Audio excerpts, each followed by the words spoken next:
오늘 하나님께서 우리에게 주시는 말씀은 사도행전 10장 24절부터 29절까지입니다. 이튿날 가이사랴에 들어가니 고넬료가 그의 친척과 가까운 친구들을 모아 기다리더니 마침 베드로가 들어올 때에 고넬료가 맞아 발 앞에 엎드려 절하니 베드로가 일으켜 이르되 일어서라 나도 사람이라 하고 더불어 말하며 들어가 여러 사람이 모인 것을 보고 이르되 유대인으로서 이방인과 교제하며 가까이 하는 것이 위법인 줄은 너희도 알거니와 하나님께서 내게 지시하사 아무도 속되다 하거나 깨끗하지 않다 하지 말라 하시기로 부름을 사양하지 아니하고 왔노라. 묻노니 무슨 일로 나를 불렀느냐. 아멘. 생명의 특성은 운동력에 있습니다. 우리의 허파가 숨을 쉬고 우리의 위장이 소화작용을 하고 우리의 몸이 항상 같은 체온을 유지하는 것과 같은 항상성을 지니고 발육하고 성장하며 외적 자극에 반응하고 주어진 환경에 적응하면서 타인과 관계를 맺으면서 살아가는 것은 모두 우리가 지닌 생명의 운동력으로 인함입니다. 나이가 작을수록 생명의 운동력은 더 왕성합니다. 어린아이들이 가만히 있지 못하는 것은 주체할 수 없는 생명의 운동력 때문입니다. 반면에 나이가 들어가면 생명의 운동력은 점점 쇠퇴합니다. 그리고 죽음은 그 생명의 운동력이 아예 멈추어 버리는 것입니다. 믿음은 생명의 근원이신 삼위일체 하나님의 생명, 즉 영적 생명 속에서 살아가는 것입니다. 따라서 영적 생명력 속에 살아가는 사람의 삶은 반드시 변화될 수밖에 없습니다. 육체의 생명이 왕성할수록 가만히 있을 수 없고 인간 육체 속에서 운동하는 육체의 생명력은 반드시 외부로 드러나기 마련입니다. 이와 같이 영적 생명력 속에 살아가는 사람도 영적 생명의 운동력으로 인해서 그 삶이 변화되게 되는 것입니다. 먼저는 내적 변화가 일어나고 뒤이어 외적 변화가 수반되게 됩니다. 그렇다고 해서 육적 생명과 영적 생명이 본질적으로 동일한 것은 아닙니다. 육적 생명은 세월이 지나면 쇠퇴하지만 그러나 영적 생명은 아무리 세월이 흘러도 절대로 쇠퇴하지 않습니다. 육적 생명이 유한한 인간의 육체에 뿌리를 내리고 있는 반면에 영적 생명의 기반은 영원한 하나님이시기 때문입니다. 육적 생명은 왕성할수록 자기중심적이어서 타인을 해치는 흉기가 될 수 있습니다. 하지만 영적 생명은 왕성하면 왕성할수록 타인을 사랑하고 섬기는 더 큰 동력이 됩니다. 영적 생명의 토대이신 삼위일체 하나님이 인간을 사랑하시고 섬기시는 우리의 아버지 되시는 분이시기 때문입니다. 육적 생명은 때가 되면 반드시 멈춥니다. 하지만 영적 생명은 우리의 육체가 죽은 뒤에도 멈추지 않습니다. 영적 생명의 근원이신 하나님의 생명은 그 어떤 경우에도 멈추지 않기 때문입니다. 그래서 영적 생명 속에서 살아가는 사람의 삶은 이 세상 그 어떤 예술품보다 더 아름다워질 수밖에 없고 그 삶의 여파는 반드시 주위에 긍정적인 영향을 미치게 됩니다. 그 당사자가 위대해서가 아니라 그가 지니고 있는 영적 생명의 운동력 때문입니다. 가이사랴에 살고 있는 고넬료가 어느 날 기도하다가 환상 속에 나타난 천사를 통해서 요바에 있는 베드로를 청하라는 하나님의 명령을 들었습니다. 고넬료는 그 즉시 자기 집안 하인 가운데에 2명, 휘하 병사 가운데 1명, 도합 3명을 차출해서 요바의 베드로에게 보내었습니다. 그 3사람은 밤을 새워 걸어간 끝에 이튿날 낮 12시경이 되어서 베드로를 만났습니다. 그들은 가이사랴에 있는 고넬료가 하나님의 레마를 듣기 위해서 베드로를 청한다는 사실을 베드로에게 밝혔습니다. 그때는 성령 하나님께서 유대인인 베드로가 이방인인 고넬료의 청을 수락할 수밖에 없도록 환상을 통해서 역사하셨고, 또 누구든지 찾아오는 사람을 의심하지 말고 함께 따라갈 것을 베드로에게 이미 명령하신 이후였습니다. 그렇다면 베드로는 성령님의 명령을 쫓아서 자기를 찾아온 3사람과 함께 즉각 가이사랴를 향해 출발하는 것이 타당하게 여겨질 것처럼 생각됩니다. 하지만 베드로는 그렇게 하지 않았다고 했습니다. 베드로는 그 3사람을 당시 자신이 묵고 있던 요바의 무두장이 시몬의 집 안으로 불러들였습니다.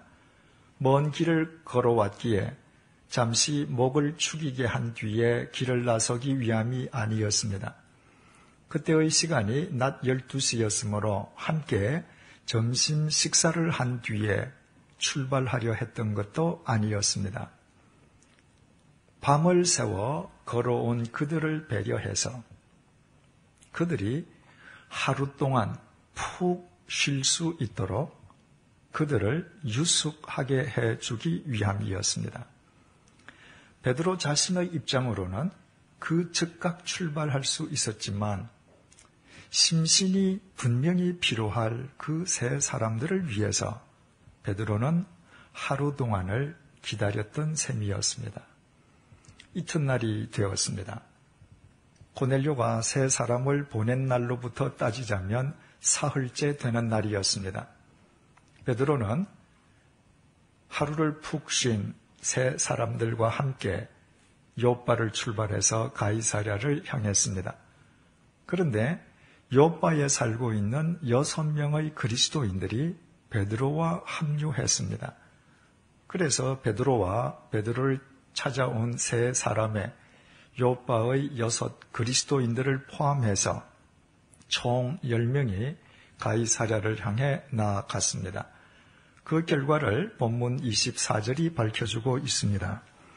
이튿날 가이사랴에 들어가니 고넬료가 그의 친척과 가까운 친구들을 모아 기다리더니 베드로가 요바를 출발한 그 이튿날이었습니다. 그러니까 고넬료가 3사람을 베드로에게 보내었던 날로부터는 나흘째 되는 날이었습니다. 바로 그날 베드로는 마침내 가이사랴에 있는 고넬료 집에 당도했습니다. 그곳에서 고넬료가 베드로를 기다리고 있었으면 두말할 나위가 없습니다. 본문에 사용된 헬라어 동사 프로스도카오는 단순한 기다림이 아니라 인간이 메시아를 기다리는 것과 같은 간절한 기다림을 의미하는 용어로서 당시 고넬료가 얼마나 간절한 심정으로 베드로를 기다리고 있었는지를 생생하게 전해주고 있습니다. 그런데 고넬료의 집 속에는 고넬료 혼자 혹은 고넬료와 그 집안 식구들만 베드로를 기다리고 있는 것이 아니었습니다. 고넬료는 친척들과 가까운 친구들까지도 불러 모아놓고 베드로를 간절히 기다리고 있었습니다.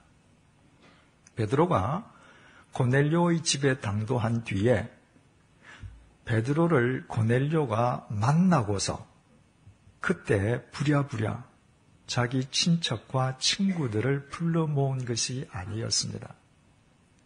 베드로가 고넬료의 집에 당도했을 때 고넬료는 이미 자신의 친척들과 친구들을 자기 집에 불러 모아놓고 베드로를 기다리고 있었습니다. 바로 여기에 우리의 놀라움이 있습니다. 2000년 전 당시는 공중전화나 휴대전화가 없던 시절이었습니다. 당시 일반인에게 유일한 통신수단은 사람밖에 없었습니다. 그래서 가이사랴의 고넬료 역시 가이사랴에서 50km 떨어져 있는 요빠의 베드로를 청하기 위해서 그곳까지 사람을 직접 보내었던 것입니다. 따라서 가이사랴에 앉아있는 고넬료로서는 자신이 보낸 세 사람이 언제 베드로를 만나서 언제 요빠를 출발하여 정확하게 언제 가이사랴 자기 집으로 되돌아올는지 전혀 알 수 없는 상황이었습니다. 그럼에도 불구하고 베드로가 고넬료의 집으로 들어갔을 때 고넬료가 이미 자기 친척과 친구들을 불러 모아놓고 베드로를 기다리고 있었다고 하는 것은 고넬료가 자신이 예상할 수 있는 베드로의 가장 빠른 도착 시간에 맞추어 그 전에 미리 친척들과 친구들을 불러 모아놓고 있었음을 의미합니다. 고넬료가 기도하다가 환상 속에서 요빠의 베드로를 청하라는 하나님의 음성을 들었던 것은 제9시 오후 3시였습니다. 그러므로 고넬료는 바로 그날 오후 3시 이후에 세 사람을 베드로를 청하기 위해서 요빠로 떠나보내었습니다. 그들이 밤새워 요빠를 향하여 가서 베드로를 만났던 시간은 이튿날 낮 12시였습니다. 가이사랴를 출발한 그 세 사람이 베드로를 직접 만나기까지 만 하루가 소요되지 않았던 것입니다. 만약에 베드로를 만난 그 세 사람이 즉시 베드로와 함께 요빠를 출발해서 가이사랴로 되돌아온다면 사흘째 되는 날 오전이면 그들은 가이사랴에 당도할 수 있다는 계산이 나옵니다. 왜냐하면 가이사랴에 앉아있는 고넬료는 자신이 보낸 세 사람을 낮 12시에 만난 베드로가 하루 동안 그들을 푹 쉬게끔 유숙하게 해준다는 생각은 전혀 할 수 없었기 때문입니다. 따라서 베드로가 그 집에 들어갔을 때 고넬료의 친척과 친구들이 이미 와 있었다고 하는 것은 고넬료가 예상 가능한 베드로의 가장 빠른 도착 시간인 사흘째 오전 중에 그들을 이미 불러놓고 있었음을 알게 됩니다.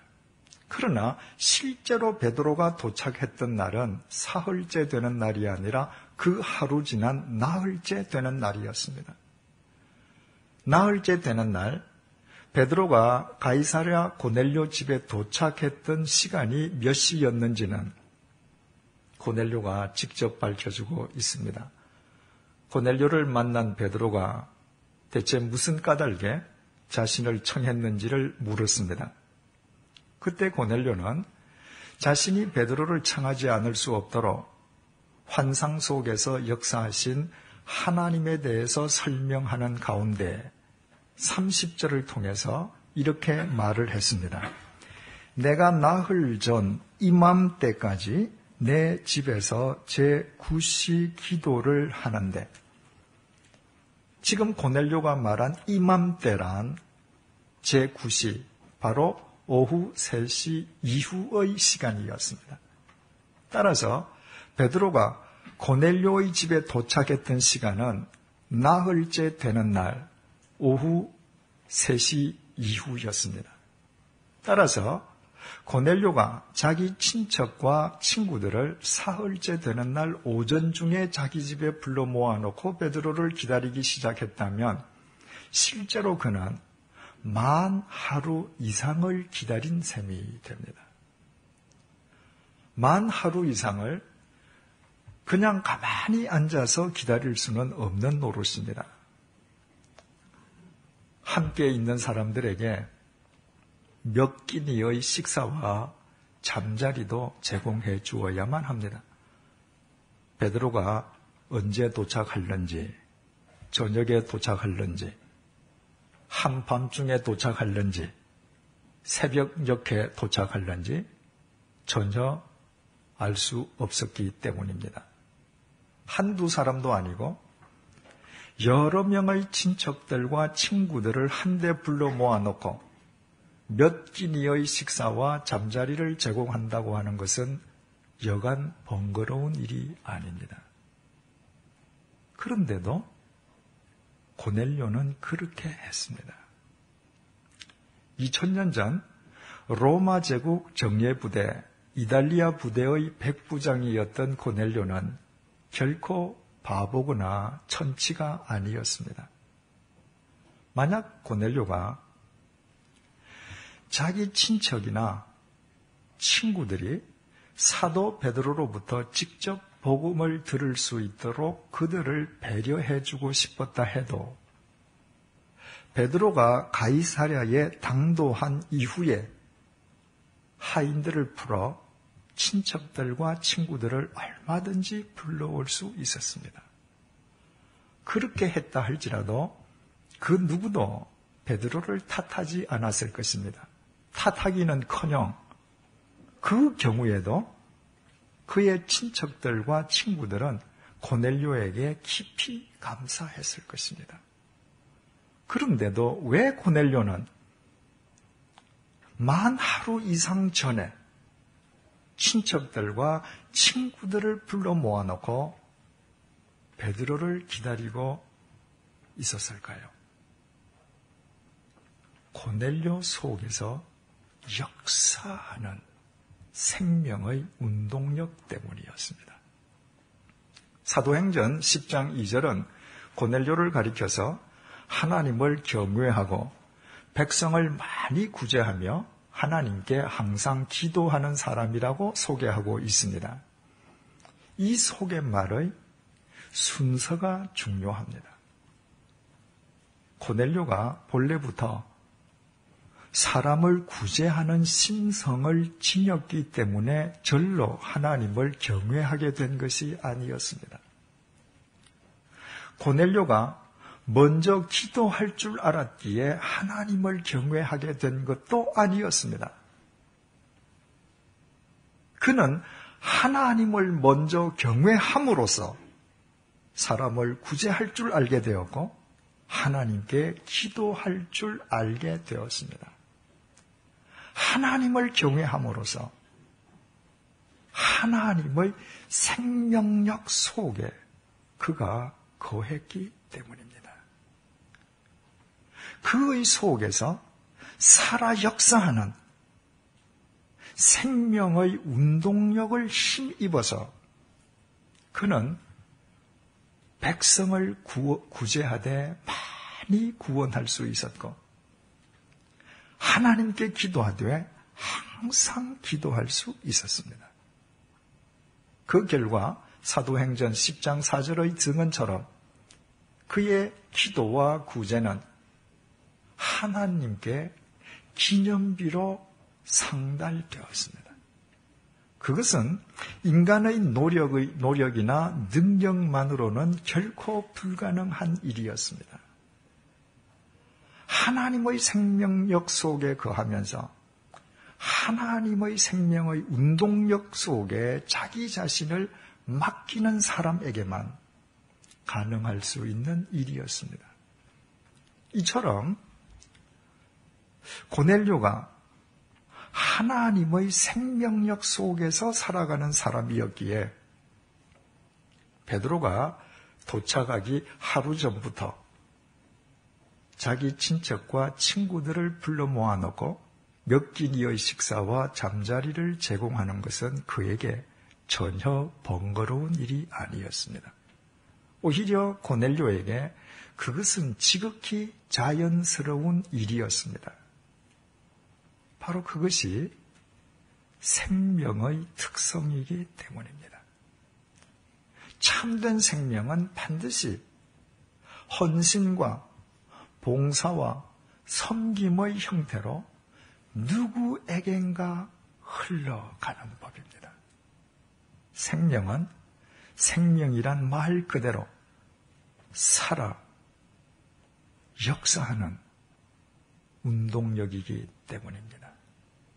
그렇듯 하나님의 생명 속에 거하던 고넬료 한 사람으로 인해서 고넬료 집안 사람들은 말할 것도 없고 그의 친척과 친구들까지도 구원 얻는 그리스도인이 되었습니다. 고넬료 단 한 사람으로 인해 그 주위에 있는 수없이 많은 사람들의 삶이 영원히 새로워지게 된 것입니다. 본문 속에서 베드로로부터 직접 복음을 전해 듣게 된 고넬료가 본문 이후에 더더욱 하나님의 생명의 통로로 살아갔을 것이면 의문의 여지도 없습니다. 이런 관점에서 2000년 전 고넬료는 모든 유대인들이 짐승처럼 간주하는 이방인이었지만 그러나 그 어떤 유대인도 감히 넘볼 수 없는 참된 신앙인이었습니다. 영국 런던에서 약 100km 떨어져 있는 고벤트리에 가면 고벤트리 한 중앙에 자리 잡고 있는 대성당 앞 광장에 알몸으로 말을 타고 있는 여인의 동상이 세워져 있습니다. 말을 타고 있는 여자를 우리말 4글자로 표현하면 에마 부인입니다. 대성당 앞 광장이라면 을에 사도들이나 위대한 성인들의 동상이 세워져 있어야 할 것 같은데 에마 부인의 동상, 그것도 알몸인 에마 부인의 동상이 세워져 있다면 그것은 잘못되어도 한참 잘못된 것 같습니다. 그런데 그 여인의 동상이 그 자리에 세워지게 된 데는 필연적인 까닭이 있었습니다. 그 동상의 주인공은 고다이바 부인입니다. 고다이바 부인은 독실한 크리스천으로서 역사의 암흑기라고 불리는 중세 11세기에 고벤트리 영주의 아내였습니다. 고다이바 부인은 고벤트리의 백성들이 날마다 힘겹고 가난하게 살아가는 이유는 남편인 영주가 백성들에게 과중한 세금을 부과하기 때문임을 알게 되었습니다. 그래서 고다이바 부인은 남편에게 백성들에게 부과한 세금을 감면해 줄 것을 간청했습니다. 하지만 욕심 많은 영주는 백성들의 고통은 아랑곳하지 않고 아내의 간청을 이런 지하에 묵살해버렸습니다. 고다이바 부인은 귀 부인의 자존심을 버리고 기회가 있을 때마다 남편에게 세금 감면을 간청하고 또 간청했습니다. 거듭되는 아내의 간청이 성가시게 여겨진 영주는 어떻게 하면 아내가 똑같은 간청을 다시는 하지 않게 할 수 있을까 묘안을 짜내던 중 머릿속에 번뜩이는 아이디어가 하나 떠올랐습니다. 아내가 도저히 받아들일 수 없는 조건을 달면 아내가 다시는 그와 같은 간청을 하지 않으리라는 생각이 든 것입니다. 그래서 영주는 아내에게 당신이 만약에 실오라기 하나 걸치지 않은 알몸으로 말을 타고 시내를 한 바퀴 돌아오면 백성들의 세금을 감면해 주겠다고 말을 했습니다. 자신의 말을 듣고 당황스러워하는 아내의 얼굴을 보면서 남편은 자신이 이겼다고 득이 만만한 표정을 지었습니다. 그러나 고다이바 부인은 물러서지 않았습니다. 백성들의 고통을 감해줄 수만 있다면 그것보다 더 심한 모욕도 자신은 감수할 수 있다고 생각했습니다. 이튿날 아침 고다이바 부인은 시녀들의 눈물 어린 전송 속에서 실오라기 하나 걸치지 않은 알몸으로 말을 타고 마을로 나갔습니다. 고벤트리의 백성들은 고다이바 부인이 자신들을 위해 자기 희생을 기꺼이 감수한다는 사실을 알고 모두 집 창문을 걸어 잠그고 커튼을 내리고 그 누구도 창밖을 내다보지 않았습니다. 그리고 그날로부터 코벤트리 백성들은 고통으로부터 해방되었습니다. 생각을 해보십시다. 고다이바 부인이 아무리 백성들을 사랑했다 할지라도 그 사랑의 원천이 자기 자신이었다면 체면과 명예를 가장 중요시하던 중세기의 귀부인이 어떻게 남편의 그 황당한 제의를 감수할 수 있었겠습니까? 고다이바 부인은 그리스도인이었습니다. 그는 하나님의 생명 속에 살아가는 사람이었습니다. 자기 속에서 살아 역사하는 하나님의 생명의 운동력을 힘입었을 때 백성들의 고통을 들어주기 위하여 자기 한 몸을 부끄럼 없이 기꺼이 던질 수 있었습니다. 그 고다이바 부인의 삶에 감동한 영국의 여러 화가들이 알몸으로 말을 타고 있는 고다이바 부인의 모습을 화폭에 그렸습니다. 하지만 그 어느 그림 하나 추하거나 역겹거나 야하게 여겨지지 않습니다. 화가들이 그림을 통해 드러내고자 했던 것은 말 위에 앉아있는 알몸의 고다이바 부인이 아니라 그 부인 속에서 살아 역사하는 생명의 운동력이었기 때문입니다. 하나님의 생명 속에서 살아가던 고넬료 한 사람으로 인하여 그 주위에 많은 사람들이 영원한 생명을 얻고 그 고넬료의 삶이 2000년이 지난 오늘날까지 사도행전 10장 속에서 영원히 기려지듯이 고다이바 부인 역시 그 한 사람으로 인하여 코벤트리 백성들이 고통에서 해방되었을 뿐만 아니라 그녀 자신의 삶은 유명 화가들의 그림 속에서 코벤트리 대성당 앞 광장의 동상 속에서 1000년이 지난 지금까지도 아름답게 기려지고 있습니다. 하나님의 생명 속에서 살았던 그 두 사람 모두 참된 신앙인의 표상이었기 때문임은 두말할 나위가 없습니다. 사랑하는 교우 여러분, 참된 믿음은 하나님의 이름을 빌어 나의 뜻과 소원을 성취하는 것이 결코 아닙니다. 그 자체만으로는 미신일 뿐 절대로 진정한 신앙이 아닙니다. 참된 믿음은 생명입니다. 하나님의 생명 속에 거하는 것입니다.